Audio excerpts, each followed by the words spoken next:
BA political science honours semester first के अंदर जो हमारा हिंदी का एक सब्जेक्ट है रंगमंच।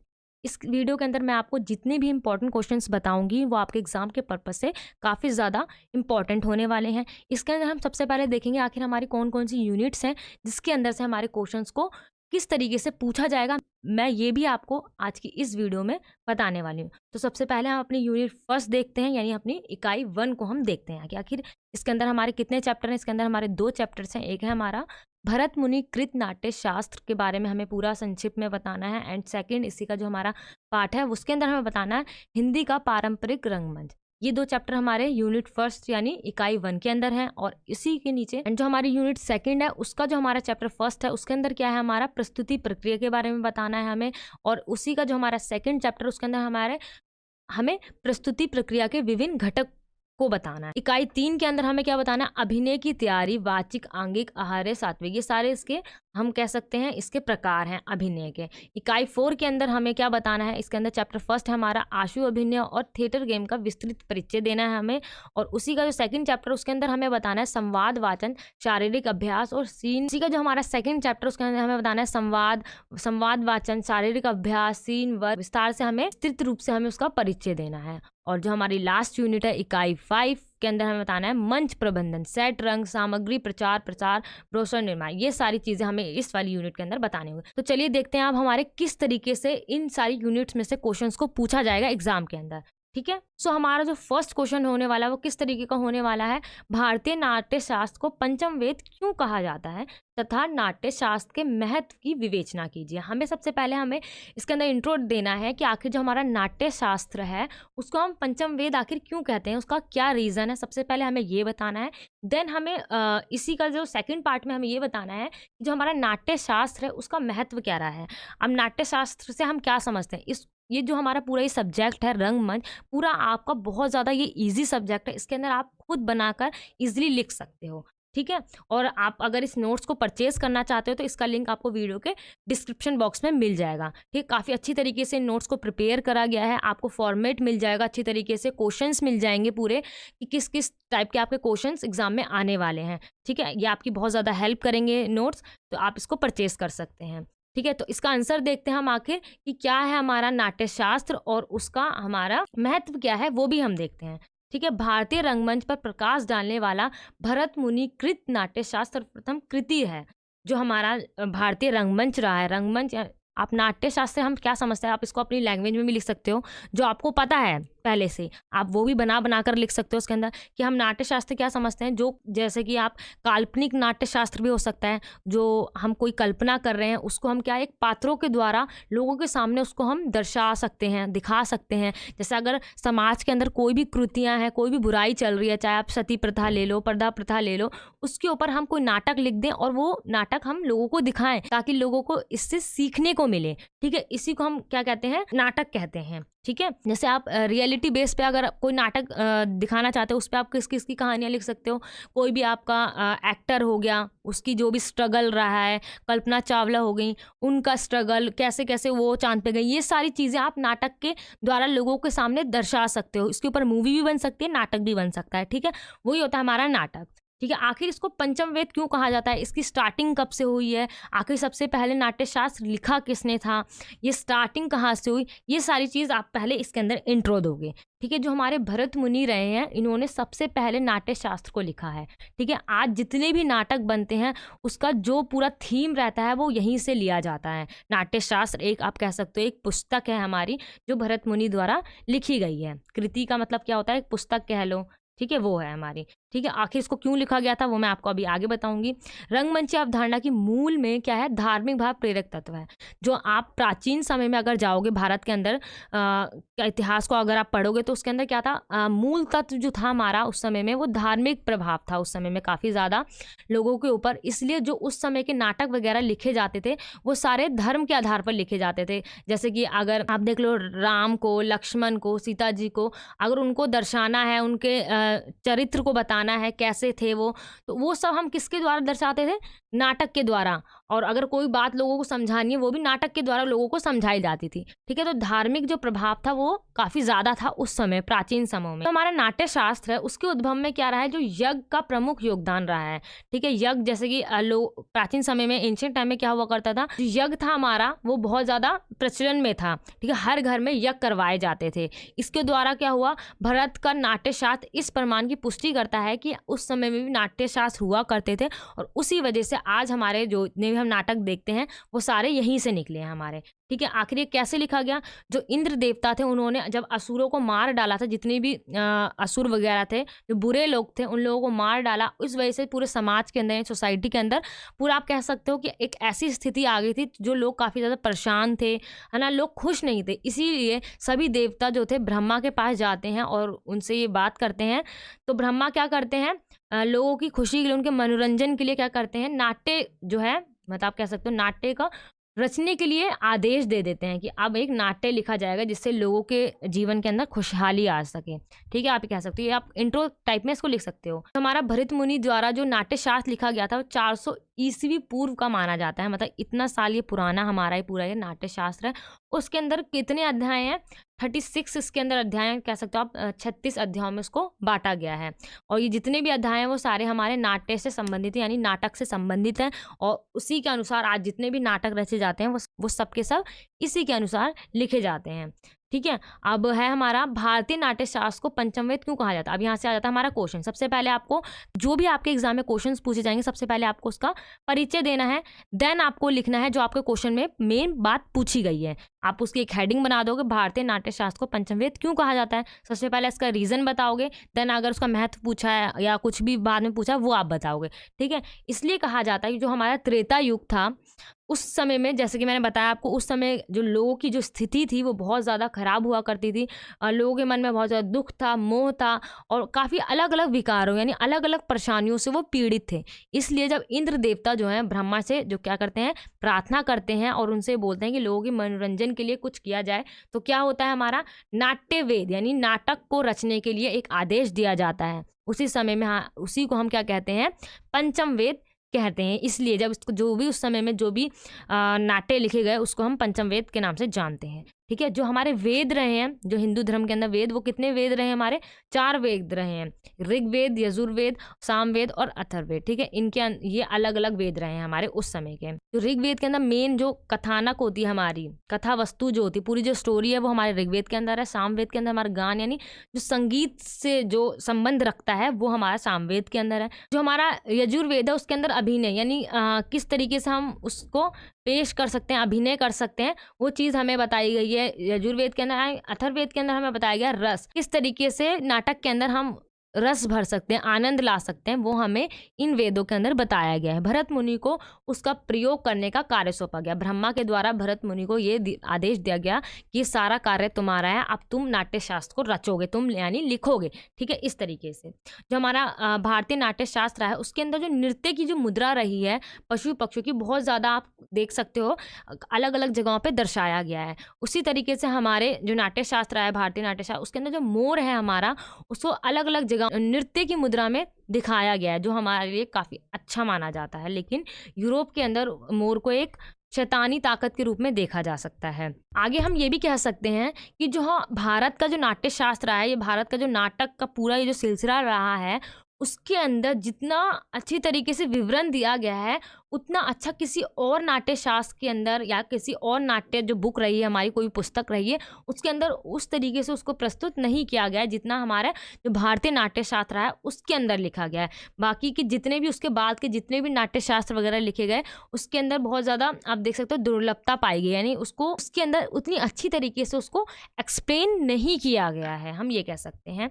आगे देखते हैं हम अपना कि आखिर जो हमारा नाट्य शास्त्र है उसका महत्व क्या है। नाट्य शास्त्र का महत्व आप ईजिली अपने आप बनाकर लिख सकते हो कि यही कि अगर नाट्य शास्त्र नहीं होता उस समय का जो हमारा, तो आज जितने भी नाटक लिखे जाते हैं या जो भी मूवी बनाई जाती है, क्योंकि हम जानते हैं कि उतने प्राचीन समय में टीवी, इंटरनेट ये सब नहीं था। उस समय में सिर्फ नाटक वगैरह हुआ करते थे, अगर कोई भी परेशानी को लोगों को समझाना है तो।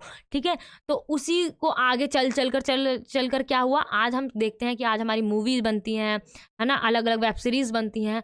तो अगर वो स्टार्टिंग नहीं होती, जो जिस तरीके की टेक्नोलॉजी के द्वारा आज हमारा जो पूरा जो बॉलीवुड इंडस्ट्री खड़ी हुई है वो ना हो पाती। तो नाट्य शास्त्र का बहुत बड़ा महत्व रहा है, हम कह सकते हैं। अब वो कैसे रहा है, आप इसको इजिली यहाँ पे पढ़ भी सकते हो, ठीक है। बहुत अच्छी तरीके से यहाँ पे लिख रखा है। इसका लिंक आपको, नोट्स का लिंक आपको वीडियो के डिस्क्रिप्शन बॉक्स में मिल जाएगा, आप इसको इजिली पढ़ लेना। बाकी नाट्य शास्त्र का महत्व आप बना के तो लिख ही सकते हो।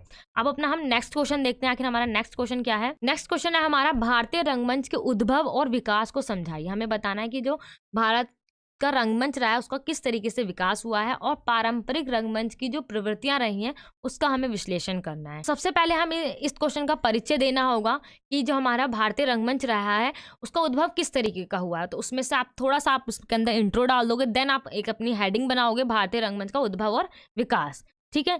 जो हमारा भारतीय रंगमंच रहा है वो शुरू से क्या रहा है, हमारा भारतीय संस्कृति का हिस्सा रहा है। जैसे कि भारत के अंदर अलग अलग संस्कृतियां हैं, सबकी अलग अलग परंपराएं रही हैं, लेकिन जो रंगमंच है, जो नाट्य कला जो है, भारतीय संस्कृति का एक अहम हिस्सा माना जाता है, ठीक है। इसी के द्वारा आगे चल कर कह सकते हैं हम मूवी वगैरह बनना स्टार्ट हुई थी हमारी। भारत के शास्त्रीय रंगमंच का जो प्रारंभिक रूप है वो संस्कृत रंगमंच था, ठीक है। जो उस समय की जो भाषा हुआ करती थी, जो शुद्ध भाषा मानी जाती थी प्राचीन समय में, वो संस्कृत भाषा को ही माना जाता था, ठीक है। पश्चिम में ग्रीक और रोमन रंगमंचों के विकास के बाद ही अस्तित्व में आया। भारत के अंदर जो नाट्य शास्त्र है, जब पश्चिम के अंदर ग्रीक और रोमन के अंदर जब रंगमंच की स्टार्टिंग हो चुकी थी, विकास हो चुका था, उसके बाद ही ये भारत के अंदर हमें देखने को मिलता है। भारत में रंगमंच जो है एक समृद्ध परंपरा रही है, मतलब एक बहुत बड़ी परंपरा रही है, ठीक है। इसके अंदर रंगमंच के अंदर क्या होता है, जो मौसमी उत्सव से निकटता से संबंधित है, यानी जो मौसम के अंदर जो अलग अलग त्योहार आते हैं या अलग अलग वेशभूषा हमारे देश के अंदर पहनी जाती है, वो सारी चीजें हमें इसके अंदर दिखाई जाती है रंगमंच यानी नाटक के अंदर। भारतीय पौराणिक कथाओं के अनुसार प्रारंभिक में क्या था, नाटक देवताओं की असुरों पर विजय जैसे दिव्य प्रसंग में प्रदर्शित किया जाते थे। यानी जो पौराणिक यानी पुराने समय में, यानी जो पुराण वगैरह लिखे जाते थे उसको हम क्या कहते हैं, पौराणिक कथाएं। उस समय के अंदर क्या होता था, उस समय में जो भी देवता या देवी वगैरह होते थे, वो जब असुर यानी जो बुराई पर जब विजय पा लेते थे, उनके विजय को जब नाटक के द्वारा दर्शाया जाता था, हम ये कह सकते हैं। उस समय में ज़्यादातर यही प्रचलन में था। भारत में रंगमंच एक कथा के रूप में प्रारंभ हुआ था। भारत के अंदर जो रंगमंच की जो स्टार्टिंग हुई थी, एक कथा के रूप में हुआ था, इन कहानी के रूप में हम कह सकते हैं उसकी स्टार्टिंग हुई थी।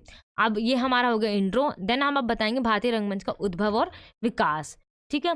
कथानक एवं नाटकीय की कुछ झलक मिलने के कारण विद्वानों ने नाटक का पूर्व रूप माना है। जब ऋग्वेद जो हमारा काल रहा है, उस समय में हमें इसके अंदर काफ़ी सारे हमें नाटकीय के कुछ झलक मिलती है। इसी वजह से जो विद्वान रहे उन्होंने नाटक को काफ़ी पुराना माना है, ठीक है। इसके अंदर जो भी मैंने हाईलाइट करा है वो काफ़ी इंपॉर्टेंट लाइन है। आप उसको अगर आप सिर्फ इनको भी याद रखते हो, समझ लो हमारे एक तरीके के की पॉइंट्स हैं। अगर आपने इन की पॉइंट्स को याद कर लिया तो देन आप इजीली पूरे आंसर को बनाकर लिख सकते हो, ठीक है। इतना कोई टफ नहीं है आपका कि आपको बहुत ज़्यादा याद करना पड़ेगा, रटना पड़ेगा। आपने एक बार रीड करा, आपको आसानी से आपके माइंड में ये बैठ जाएगा, देन आप इसे अपने एग्जाम में इजीली तरीके से लिख सकते हो। यहाँ पे एक विचारक है पणि, इनके द्वारा एक सूत्र लिखा गया था। उन्होंने उसके अंदर अपने उस समय के अलग अलग नाटकों का उल्लेख कर रखा है, ठीक है। उसी तरीके से पतंजलि रहे, उन्होंने भी क्या करा है, अपने बालीवध और कश्मवध में नाटकों का उल्लेख करा है। जो उन्होंने अपने आंखों से खुद देखा था, उसको उन्होंने अपने इन सारी किताबों के अंदर आप कह सकते हो उल्लेख कर रखा है, ठीक है। तो हम कह सकते हैं ये काफ़ी हज़ारों साल पुराने से ये पूरी ये जो कला है, नाट्य कला, वो पूरी चलती आ रही है। भारतीय नाटक की हज़ारों वर्ष पुरानी परंपरा की प्रारंभिक कड़ियाँ स्पष्ट नहीं है। तो पुराने समय के जो जितने भी हमारे नाटक रहे हैं वो किस तरीके से थे, क्या क्या हुआ करता था, वो पूरी तरीके से स्पष्ट तो नहीं है, क्योंकि वो उस समय में हम या आप कोई तो वहाँ पर था नहीं जो बता सके, ठीक है। वो सब कुछ अस्पष्ट है, हम कह सकते हैं। नाट्य शास्त्र में जितने विस्तार के साथ नाट्य प्रस्तुति की विधानों और प्रयोगात्मक अनुष्ठानों की चर्चा की गई है, पुराने समय में जो नाट्य शास्त्र रहे हैं हमारे, उन्होंने जो नाटक के बारे में उस समय की स्थिति को इतनी अच्छी तरीके से बताया, तो हम ये कह सकते हैं कि उससे भी पुराने समय में क्या था, नाटक की जो पूरी जो कला है, नाटक रचने की और नाटक दिखाने की, ये पूरी कला जो है शुरू से ही चलती आ रही है। इसके आगे क्या है, हमारा नाटक की प्रस्तुतिकरण के संबंध में जो हमें प्राचीन समय की जो भी हमें संकेत मिलते हैं, उससे हम ये कह सकते हैं कि जो भी हमारी आज की जो परंपरा रही है रंगमंच की, उसकी जितने भी तत्व हैं वो उस समय में भी उपलब्ध थे। इससे हम क्या कह सकते हैं, जो रंगमंच जो है हमारे जो नाटक की जो कला है वो पुराने समय से चलती आ रही है, ठीक है। रामायण और महाभारत दोनों में ही नाट्य प्रदर्शनों का हमें उल्लेख मिलता है। पारंपरिक रंगमंच की प्रस्तुतियां माना जा सकता है, हम कह सकते हैं कि हमारी जो है पारंपरिक रंगमंच की प्रस्तुतियां, यानी जो पुराने समय की जो रंगमंच थी और उस समय की जितनी भी हमारी परंपराएं वगैरह थी, उस समय की परिस्थितियों को वो प्रस्तुत करती थी। बोध साहित्य जो हमारे रहे हैं उसके अंदर भी हम देखते हैं कि जो नाटक का अभिनय है उसके अंदर चर्चा की गई है। जितने भी हमारे बोध साहित्य रहे हैं उसके अंदर भी हमें नाटक की जो चर्चा है वो हमें देखने को मिलती है। नाटक का अभिनय रचनात्मक अर्थ होता है। नाटक का जो मेन आप कह सकते हो मोटिव होता है वो क्या होता है, दर्शकों को मनोरंजन करना।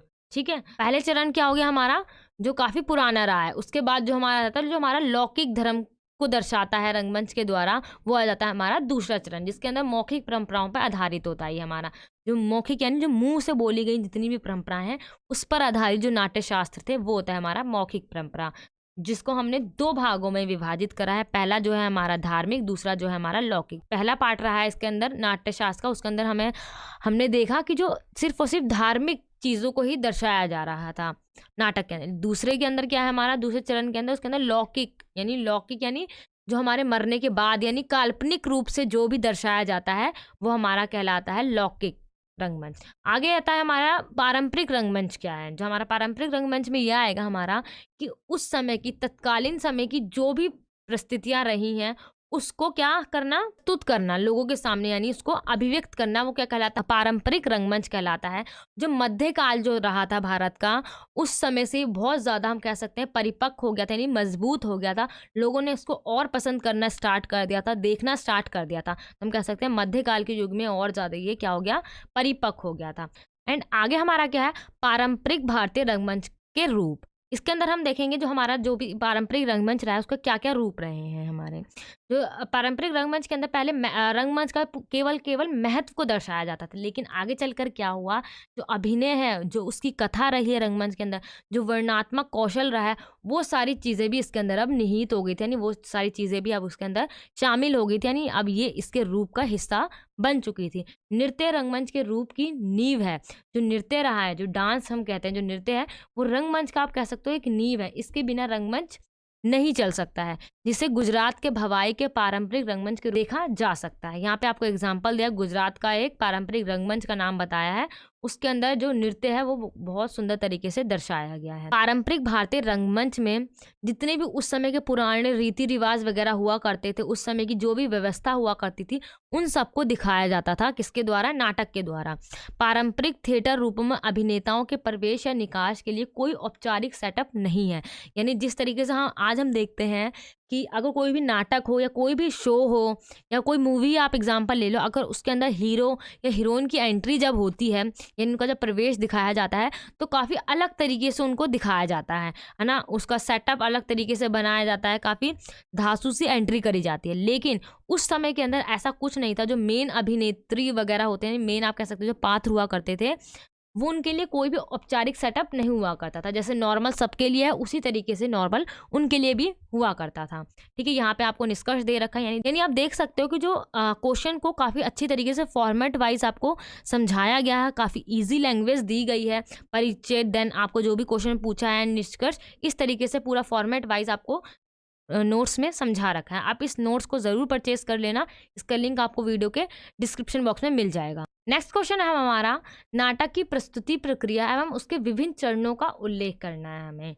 ठीक है, सबसे पहले जैसे कि हर क्वेश्चन में हमें करना है, सबसे पहले हमें क्वेश्चन का इंट्रो को समझाना है, यानी पहले परिचय देना है हमें क्वेश्चन का। ठीक है, नाटक की प्रस्तुति प्रक्रिया जो रही है हमारी, नाटक लिखे जाने से लेकर रंगमंच पर प्रस्तुत होने तक की विभिन्न चरण का समूह है। जैसे अगर कोई मूवी बनाई जाती है, सबसे पहले उसके अंदर क्या क्या सोचा जाता है कि आखिर उसके हीरो हीरोइन कौन होंगे, कहानी क्या होगी उसकी, और कैसी वेशभूषा होगी, कहाँ पे ये शूटिंग होगी, ये सारी चीज़ें सोची जाती हैं। देन उसको लोगों के सामने प्रस्तुत करा जाता है। पहले उसकी शूटिंग होती है, उसके बाद उसी तरीके से जब हमारा नाटक प्रस्तुत होता है तो उससे पहले कई सारी चीज़ें सोची जाती हैं, समझी जाती हैं, कैसे क्या करना है, ये सारी चीज़ें हमारे प्रस्तुतिकरण के अंदर आता है।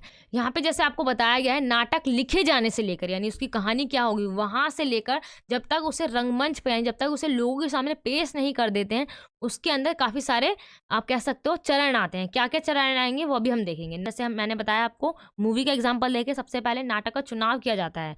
क्या कि उसकी स्टोरी क्या होगी, ठीक है। उसके अंदर पात्र यानी कौन मेन कैरेक्टर रहेंगे, कौन साइड रोल करेंगे, ये सारी चीज़ें पात्र वगैरह ये सब उसका चुनाव किया जाता है। यानी दृश्यबंध यानी किस जगह पे उसको शूट किया जाएगा, यानी उसको दिखाया जाएगा, वेशभूषा क्या रहेगी, प्रकाश वगैरह की, ध्वनि व्यवस्था, ये सारी व्यवस्था किस तरीके से की जाएंगी, ये सारी चीज़ क्या कह सकते हैं हम, उसकी विभिन्न चरण कह सकते हैं। किसी एक स्तर पर हुई गड़बड़ी संपूर्ण परिश्रम पर पानी फेर सकती है। यानी अगर इन जितने भी ये चुनाव करने हैं हमें, उसके अंदर अगर हमारे से कोई भी गड़बड़ी हो जाती है किसी से भी, तो क्या हो जाएगा, वो पूरा नाटक हमारा खराब हो जाएगा, यानी उस पर पानी फिर जाएगा। नाटक की प्रस्तुति ही उसे संप्रेषणीय बनाते। संप्रेषणीय यानी लोगों के सामने उसको प्रस्तुत करती है, लोग उसके बारे में बातचीत करते हैं, तो उसकी प्रस्तुति ही क्या बनाती है, उसे संप्रेषणीय बनाती है।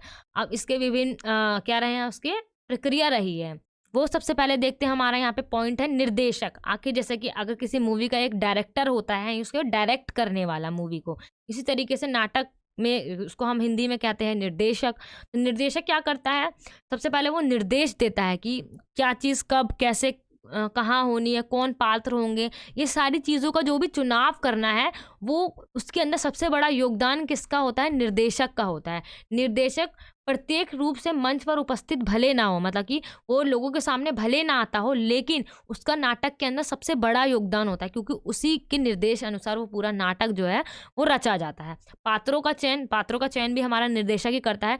तो पात्रों का चयन भी बहुत ज़्यादा इंपॉर्टेंट है। किसी को कोई कैरेक्टर देना है, तो अगर जैसे कि यहाँ पे आपको एग्जाम्पल बताया गया है, जैसे अगर किसी को युधिष्ठिर का कैरेक्टर देना है कि उसको ये वाला किरदार निभाना है, ठीक है, तो उसके लिए क्या हमें चाहिए कि वो जो बंदा जो उसका किरदार पूरी तरीके से निभाएगा, उसका शरीर क्या होना चाहिए, पूरा बलशाली होना चाहिए, थोड़ा मोटा होना चाहिए, उसकी आवाज़ अच्छी होनी चाहिए, उसकी वाणी जो है अच्छी खासी होनी चाहिए। ये सारी चीज़ें देख कर ही हम उसको क्या करेंगे, उसका चयन करेंगे, यानी उसका चुनाव करेंगे। यानी क्या कि अगर हमें कोई भी किरदार किसी को देना है, तो उसके जैसा ही एज इट इज़ नहीं, बिल्कुल नहीं, लेकिन मिलता जुलता हुआ वो किरदार होना चाहिए। वही व्यक्ति पूरा अच्छी तरीके से उस किरदार को निभा पाएगा, ठीक है। आजकल आप फिल्मों में भी देखते होंगे कि अगर किसी के ऊपर कोई मूवी बनाई जाती है, तो उसको बिल्कुल उसी की तरह कपड़े पहनना, उसी की तरह दिखना, उसी की तरह हेयर स्टाइल रखना, बियर्ड रखना, ये सब हीरो को करना पड़ता है, ताकि वो कैसा लगे, जो रियलिटी में वो बंदा है जिसके ऊपर वो मूवी बनाई जा रही है, उसी के तरह वो उसका जो पूरा जो वेशभूषा है, जो बाहरी जो भी चीज़ें हैं, वो उसी की तरह लगें, ठीक है। और अंदरूनी उसके भाव को भी, उसको जो पात्र है, जो मेन कैरेक्टर होता है, उसको उसी तरीके से उसको निखारना होता है, हम ये कह सकते हैं। दृश्यबंध में यही आएगा हमारा, जो दृश्यबंध है अपनी सृजनात्मकता के द्वारा नाटक के अर्थ को संप्रेषित करता है। यानी जो हमारा दृश्य है नाटक का, वो बहुत ज़्यादा अच्छा होना चाहिए, लोगों को पसंद आना चाहिए, कि ज़्यादा तड़कीला भड़कीला नहीं होना चाहिए। जिस तरीके का नाटक है उसी के अनुसार जो साइड का जो हमारा वातावरण है, जो दृश्य होना चाहिए, वो उसी के अनुकूल होना चाहिए। जैसा नाटक वैसा ही साइड का हमारा पूरा सेटअप होना चाहिए, हम ये कह सकते हैं, ठीक है। रंगमंच के अंदर जो हमारी वेशभूषा है, प्रकाश है, उन सब की ध्वनि की, इनका क्या योगदान रहा है हमारा वेशभूषा के अंदर, हम ये समझ सकते हैं। जैसे मैंने अभी आपको ऊपर बताया कि अगर हमें किसी का किरदार को निभाना है, तो सबसे पहले हमें उसके जैसे वेशभूषा पहननी पड़ेगी, यानी उसके जैसे हमें कपड़े पहनने पड़ेंगे, जब जाके हम उसका किरदार निभा पाएंगे, ठीक है। अगर वो किसी हीरोइन का किरदार निभा रहा है, किसी औरत का किरदार निभा रहा है, तो जिस तरीके की वो कपड़े पहनती थी, जिस तरीके का वो हेयर स्टाइल रखती थी, उस तरीके का उससे पूरा बनना पड़ेगा, ठीक है, ठीक है। इसीलिए हम कह सकते हैं वेशभूषा का प्रयोग केवल अधिक चमक धमक दिखाने तथा दर्शकों को रोमांचित और आकर्षित करने के लिए नहीं, बल्कि कैसा होना चाहिए, भाव दशा के अनुरूप हो तथा साथ ही युग अनुकूल हो। यानी जिस तरीके का वो युग है, जिस तरीके की वहाँ पे ड्रेसिंग सेंस चल रहा है पूरा, जिस तरीके की उस युग के अंदर जो ड्रेस का प्रचलन है, वैसी ड्रेस होनी चाहिए, और जिसका वो किरदार निभा रहा है, उस किरदार के अनुरूप ही वो ड्रेस, यानी जो भी पूरी उन्हें कपड़े वगैरह पहने हैं, वो होने चाहिए। इसके अंदर हमारा यही आएगा कि जो प्रकाश योजना है, वो नाटक के अंदर बहुत महत्वपूर्ण योगदान निभाती है। आखिर वो कैसे महत्वपूर्ण योगदान निभाती है, प्रकाश के द्वारा ही किसी भी नाटक या मूवी वगैरह में देख लो, मंच के ऊपर सुबह की जा सकती है, शाम की जा सकती है, अंधेरी या चांदनी रात की जा सकती है, बरसात की जा सकती है, यानी वहाँ का पूरा वातावरण को बदला जा सकता है, सिर्फ और सिर्फ किसके द्वारा, प्रकाश के द्वारा, ठीक है। और दर्शकों को ये काफ़ी ज़्यादा पसंद भी आता है, ठीक है। और इससे हम क्या कर सकते हैं, जो दर्शक हैं उनकी जो मन की स्थिति है उसको क्या कर पाते हैं, नियंत्रित कर पाते हैं, उनको वो अटैच कर पाते हैं। इसलिए जो हमारा प्रकाश है वो बहुत ज़्यादा महत्वपूर्ण हो जाता है। हमारा प्रकाश की समुचित व्यवस्था नाटक में जान डाल देती है। यानी जो अगर प्रकाश नहीं होगा नाटक के अंदर, रोशनी नहीं होगी, यानी किस तरीके की लाइटिंग होनी चाहिए, कहाँ पे किस तरीके का सीन होना चाहिए, वो अगर नहीं होगा तो नाटक जो हमारा होगा वो पूरा बेजान हो जाएगा, मतलब मज़ा नहीं आएगा। लेकिन अगर जो प्रकाश की जो व्यवस्था है बहुत ही अच्छी तरीके से अगर की गई है तो वो क्या कर देगा, वो पूरे नाटक के अंदर जान डाल देगा, यानी लोगों को बहुत ज़्यादा वो पसंद आने लगेगा। अभिनय के बिना क्या है, कभी भी ये कल्पना नहीं की जा सकती हमारे नाटक की। यानी अगर कोई कहानी ही नहीं लिखी गई है तो वो नाटक ही नहीं रचा जाएगा, कोई पात्र भी नहीं होंगे, यानी ना वहाँ पे लोग दर्शक देखने आएंगे नाटक को। यानी अभिनय के बिना कोई भी हमारा नाटक की कल्पना नहीं की जा सकती है। प्रस्तुति के अन्य तत्व अभिनय को सिर्फ वास्तविक बनाने का कार्य करते हैं। यानी जो जो बाकी जितने भी हमारे तत्व रहे हैं नाटक के अंदर, चाहे पात्र हो गए, निर्देशक हो गए, है ना, दृश्य वगैरह जी सारी चीज़ें हो गई, जितने भी तत्व रहे हैं वो सिर्फ क्या करती हैं, अभिनय को क्या बनाती हैं, वास्तविक बनाती हैं। यानी जो कल्पना की गई है, जो सोचा गया है, उसको वास्तविक रूप से लोगों के सामने पेश करती हैं। अभिनय के बिना वरना कुछ भी पॉसिबल नहीं है, यानी हम कह सकते हैं संभव नहीं। अभिनय बहुत इम्पॉर्टेंट है। मनुष्य द्वारा किसी दूसरे मनुष्य के कार्य व्यवहार की अनुकृति है। आगे क्या, हमारा अभिनय किसी मनुष्य द्वारा किसी दूसरे मनुष्य के कार्य व्यवहार को क्या करता है, लोगों के सामने पेश करता है, हम कह सकते हैं। चेष्टा दिया की अनुकृति है, यानी अगर किसी का वो किरदार निभा रहा है दूसरे मनुष्य का, तो वो क्या करता है, पात्र उस मनुष्य के पूरे किरदार, उसके व्यवहार वगैरह को लोगों के सामने पेश कर रहा है, ठीक है। ये हमारा अभिनय हो गया, ये इसका निष्कर्ष हो गया। तो इस तरीके से हमारा जो थर्ड क्वेश्चन है वो भी कंप्लीट होता है। अब देखते हैं हम अपना नेक्स्ट क्वेश्चन। अब नेक्स्ट क्वेश्चन है हमारा, नाटक को सफल बनाने में दर्शकों की भूमिका पे हमें प्रकाश डालना है। अगर कोई भी नाटक लिख दिया गया है और उसकी प्रस्तुति हो चुकी है, अब उस नाटक को आखिर जो दर्शक हैं यानी जो जनता है वो कैसे सफल बना सकती है, उसकी भूमिका को हमें इस क्वेश्चन के अंदर हमें बताना है। सबसे पहले आप सिंपल से यहाँ पे जो हमारा नाटक है उसका इंट्रो दे दोगे, ये तो आप इजीली कर सकते हो। आपको सबसे पहले हर क्वेश्चन में इंट्रो देना काफ़ी ज़्यादा इंपॉर्टेंट है, इससे आपके मार्क्स इंक्रीज हो सकते हैं, ठीक है। तो पूरा फॉर्मेट वाइज आपको इस नोट्स में अच्छी तरीके से समझा रखा है। इस नोट्स को परचेज कर लेना, इसका लिंक वीडियो के डिस्क्रिप्शन बॉक्स में है, ओके। तो यहाँ पे आपको नाटक का सिंपल परिचय देना है। जो हमारा जो नाटक शब्द है वो कहाँ से लिया गया है, पाश्चात्य साहित्य के जो ड्रामा है उससे लिया गया है। हमारा जो भरत मुनि रहे हैं, जो हमने अभी फर्स्ट क्वेश्चन में पढ़ा, उन्होंने ही सबसे पहले क्या करा था, नाटक के बारे में विस्तार से लिखा था। और उन्होंने ये क्यों लिखा था ये भी मैंने आपको बताया, जब उन्होंने ब्रह्मा ने उनको आदेश दिया नाटक लिखने का, जब उन्होंने नाटक शास्त्र को लिखना स्टार्ट करा था, ठीक है। इस तरीके से आप परिचय बता दोगे, देन जो दर्शकों की जो महत्वपूर्ण भूमिका रही है उसको बताना है। उसको आप पॉइंट वाइज लिख सकते हो इजिली। यहाँ पे आपको कुछ पॉइंट्स दे रखे हैं, आप उसको भी एक्सप्लेन कर सकते हो, या आपके माइंड में अगर कोई पॉइंट्स हो कि हाँ दर्शक कैसे भूमिका निभाते हैं किसी भी नाटक को सफल बनाने में, तो आप उन पॉइंट को यहाँ पे ऐड कर सकते हो अपने एग्जाम के अंदर, ठीक है।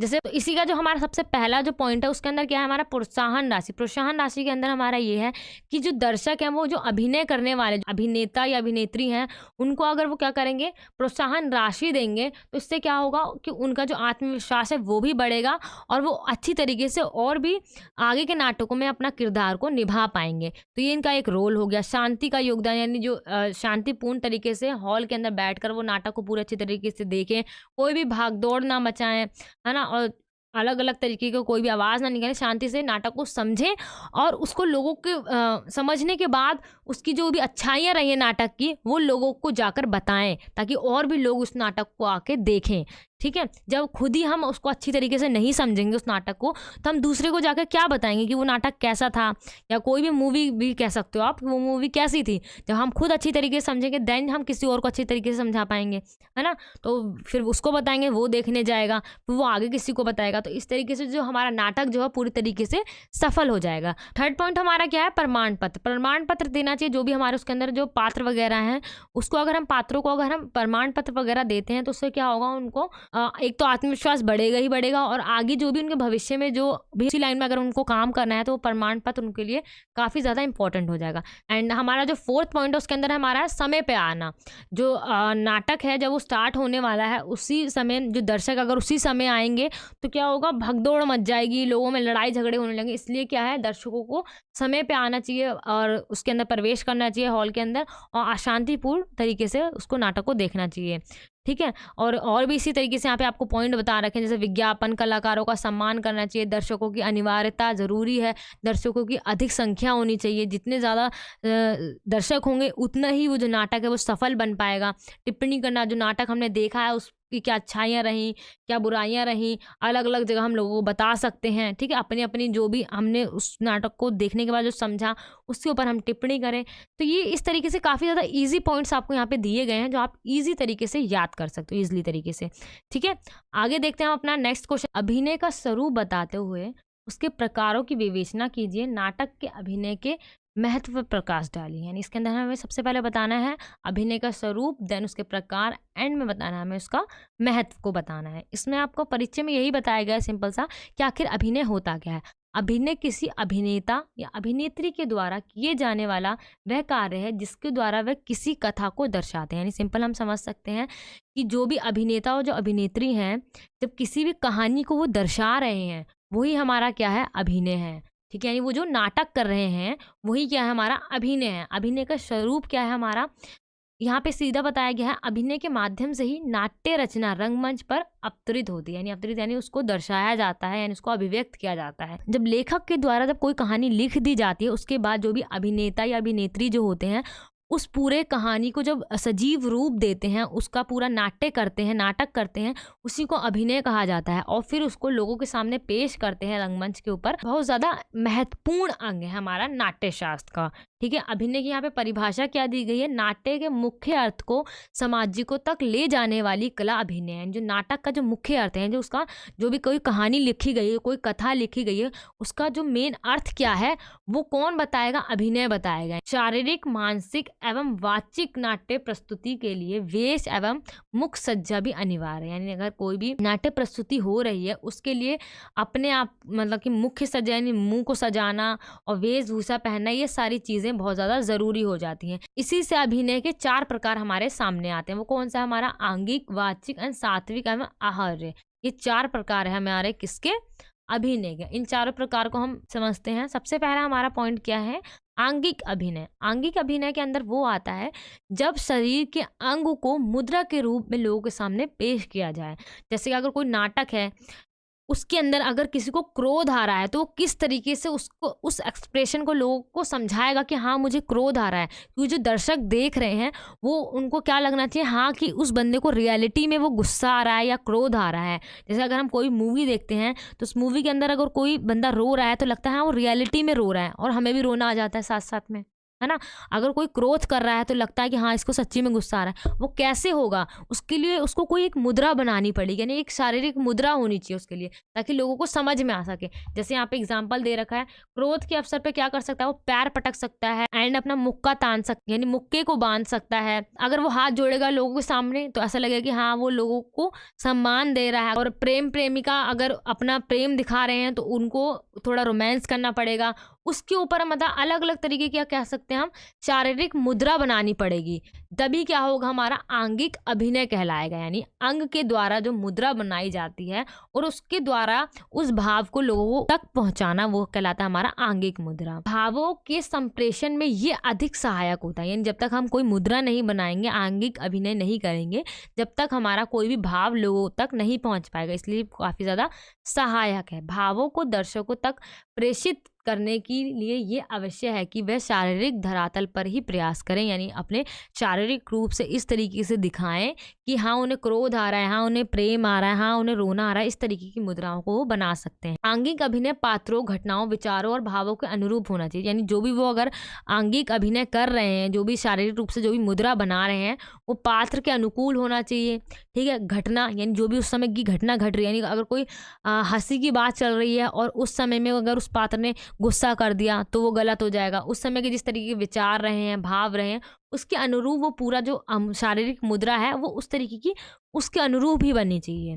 वाचिक अभिनय में हमारा आएगा, वाचिक का मतलब है वाणी, यानी उस वाणी कैसी होनी चाहिए, किसी भी पात्र की वाणी वैसी होनी चाहिए जो उसको किरदार दिया गया है। ठीक है, अगर किसी को कोई बलशाली इंसान बनकर कोई वो किरदार निभा रहा है तो उसकी आवाज़ एकदम भारी होनी चाहिए, उसका शरीर एकदम बलशाली होना चाहिए। अगर कोई एकदम मासूम सा बना है तो क्यूट सा होना चाहिए, इनोसेंट फेस होना चाहिए। इस तरीके का उसका पूरा जो फेस स्ट्रक्चर है, भाव है, वो पूरे उसके फेस पे दिखना चाहिए। उसकी वाणी जो है, यानी जो उसकी आवाज़ है, बहुत ज़्यादा सॉफ्ट होनी चाहिए, है ना? इस तरीके से आवाज़ भी काफ़ी हम कह सकते हैं इम्पोर्टेंट होती है किसी भी नाटक को प्रस्तुत करने के अंदर, ठीक है? संवाद कथन करते-करते अभिनेता मौन हो जाते हैं, इसका भी महत्व है। इसका महत्व कैसे है? जब अगर हम किसी से बात कर रहे हैं, तो हम डायरेक्ट ये नहीं कि सीधा-सीधा अपनी ही बात कहते जाएँ, कहते जाएँ, कहते जाएँ। हमें एक जगह पे फुल स्टॉप लगाना होता है, ताकि हमें सामने वाले की बात भी सुननी होती है, ठीक है? इसलिए थोड़ा-सा बोल के देन चुप हो जाना, कुछ और दिखाना, इस तरीके से हमें अपनी भावों को क्या करना चाहिए? व्यक्त करना चाहिए, ठीक है? और यहाँ पे एक चीज़ और है, जितने भी पात्र होते हैं अलग-अलग, जैसे कि अलग-अलग इंसानों की आवाज़ अलग होती है, वाणी अलग होती है, बोलने का तरीका अलग होता है। सबका जो तरीका है वो क्या होता है? भिन्न-भिन्न प्रकार का होता है, और उसको क्या करना होता है? जिस तरीके का उनका किरदार दिया गया है, उस तरीके की उनकी वाणी होनी चाहिए, बोलने का तरीका उस तरीके का पूरा होना चाहिए, ठीक है? उसको पूरे अभ्यास के द्वारा वो सुधार सकते हैं। सात्विक अभिनय, ये हमारा थर्ड पॉइंट है। इसके अंदर क्या आता है हमारा कि इस जो शारीरिक अंग के जो विकार हैं, यानी जो विकार का मतलब होता है जो बुराइयां हैं शारीरिक अंग की, उसको हम क्या कहते हैं? सात्विक भाव कहते हैं। सात्विक भाव के अंदर है, जैसे अगर आपको स्टेज पे खड़ा कर दिया जाए, अगर किसी को स्टेज पे जाकर लोगों के सामने कुछ बोलने में डर लगता है, तो क्या आ जाएगा? उसके चेहरे पर क्या हो जाएगा? पीलापन हो जाएगा, पसीने आने लग जाएंगे, और जो शरीर है वो कांपने लग जाएगा। इस तरीके से इस अलग अलग तरीके की शारीरिक मुद्राएं जो है लोगों को दिखने लग जाएंगी, और लोगों को पता चल जाएगा कि इस बंदे को डर लग रहा है, या इसको बोलना नहीं आता है सबके सामने, ठीक है? इस तरीके की जो हम कह सकते हैं, भी इसका एक अंग बन जाता है हमारा अभिनय का, सात्विक अभिनय, ठीक है? मन में भय आ जाएगा, डर लगने लगेगा, तो इस तरीके के अलग अलग हमारे फेस एक्सप्रेशन हो सकते हैं। और ये जितने भी हमारे भाव रहे हैं, उनको वो कब दिखा सकता है? अगर अभिनेता जो है, वो जो पात्र है, उसको अगर मंच पर अभिनय करना है, नाटक करना है, तो उस समय अगर जो दुख का एक्सप्रेशन जो है अपने फेस पे लाए, डर का माहौल है तो डर वाला एक्सप्रेशन लाए, पीड़ा दर्द का है, और अगर शोक का है यानी निराश होने का है, और खुशी का है, तो ये जो अलग अलग अवसर पर जिस जिस तरीके का हमारा फेस बनता है, जिस जिस तरीके की हमारी खुशी फेस पे आती है या दुख जो आता है, उस तरीके का पूरा उनको अपने फेस पर वो एक्सप्रेशन लाना होता है अभिनेता को। एंड फोर्थ पॉइंट है हमारा आहार्य अभिनय। नहीं, आहार्य अभिनय के अंदर ये होता है, इसके अंदर हम एग्जाम्पल समझते हैं। अगर आपको किसी शादी में जाना है, तो आप कैसे कपड़े पहने होंगे? थोड़े जो अच्छे हों, सुंदर दिखते हों, वैसे हों। अगर आप किसी की ऐसी जगह पे जा रहे हो जहाँ पर शोक का माहौल हो, तो वहाँ पे आप कैसे कपड़े पहनोगे? सादा सिंपल से कपड़े पहनोगे। अगर स्कूल जा रहे हो, तो वहाँ पे तो आप शादी वाले कपड़े नहीं पहन सकते हो। आपको वहाँ की परिस्थिति के अनुसार ही उन कपड़ों का चयन करना होगा। अपनी रूप सज्जा, यानी अपने हेयर स्टाइल वगैरह जैसे आप दिखते हो, उस सबको उस परिस्थिति के अनुसार ही आपको ढालना होगा। उसी तरीके से जो पात्र है, उसको भी वैसा ही करना होता है। उस समय वहाँ का जैसा देश है, वहाँ की